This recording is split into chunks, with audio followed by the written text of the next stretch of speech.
Hi, my name is Mikkel and I am here today with Dr. Earl.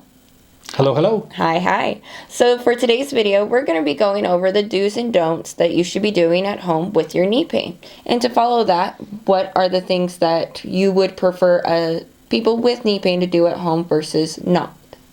So the first thing to make sure that you do is get an appropriate diagnosis. You don't want to be doing further damage to your knee if you don't have an idea of what's causing the problem. That said, there's some very powerful and amazing things that you can do in order to help yourself recover and get better. There are diets out there, anti-inflammatory diets. These are things that are low in sugar, low in inflammatory foods that really decrease the inflammation of your body and then allow it to focus its energy on healing and getting you better. Some of the other things that you can do is alternate ice and heat. Now, we hear a lot about ice. Ice is critical right after an injury. So the first 24 to 48 hours after heavy use or an injury, you want to focus on ice and ice only.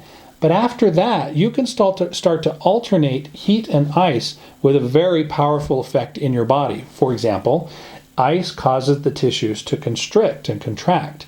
Heat causes it to expand. And what you end up doing is creating a physiologic pump.